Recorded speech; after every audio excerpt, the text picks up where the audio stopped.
going to show you how to make 3 amazing different sushis that you can have for breakfast. I mean, you might as well start your day right?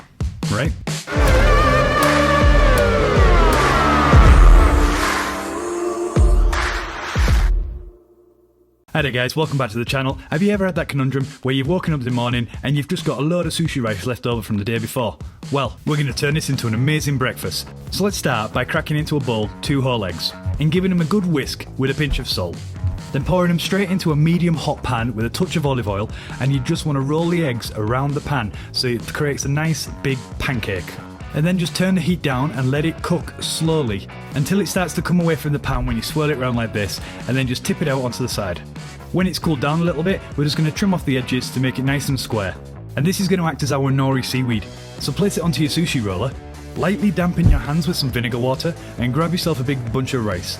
And just like I did in the last video, place the rice nice and evenly across 3/4 of the omelette.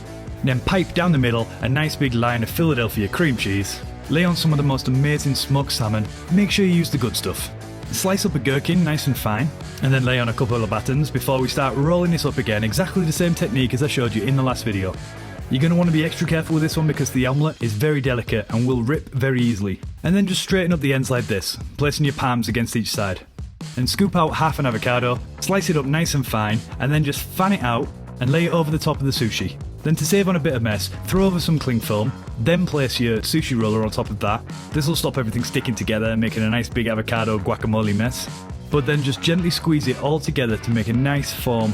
Slice it into however many pieces you'd like, and arrange it nicely on a big slab of marble or whatever you want to serve it on. Then just top it with a bit of chipotle mayo. And we're on to the next one, where we're going to be using oyster mushrooms. These have a beautiful texture. They're almost like really chewy, but with a really intense flavour.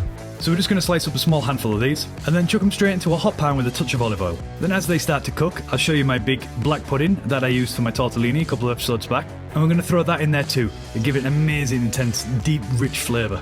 That was probably a few too many adjectives there, but still. So start breaking it up in the pan, and then just leave it in a bowl to a side while we make the sushi.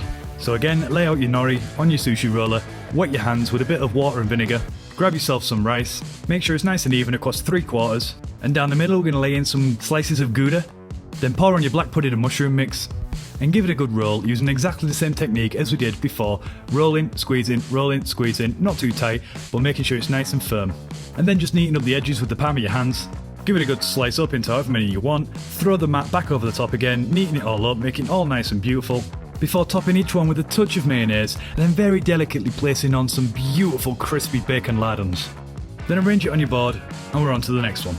So quickly grab yourself a mango, slice off a half, be careful of the stone in the middle, and we're going to slice it down into batons. Then grab yourself some strawberries, and slice them into little batons as well. Then grab yourself some pineapple, and slice them into little batons as well. This works really well with watermelon, but I didn't have any. Then grab yourself some nori, fold it in half, and tear it down the middle, very gently. Then same again, wet your hands, put some rice all the way across one side, and this time make sure you cover it in sesame seeds. This is going to be a beautiful flavour with the fruit. It really helps accentuate the flavour. But then we're going to flip it over and fill the inside this time because we're making an uramaki. And then gently lay on your mango, then your strawberry, and then your pineapple. Then same again, gently rolling it over, squeezing it together, not too tight, but just enough to make it all form a nice roll of sushi. And slice it up, and then make it all nice again with throwing the sushi roller back over the top. And then when we reveal the cross section here, you can see the fruit running all the way through the centre. Absolutely stunning. So then just arrange it onto your board, and it's time to impress whoever you might wake up with that morning. And well, I've got to get these a try, ain't I? So I'm going for the black pudding first because I absolutely love black pudding.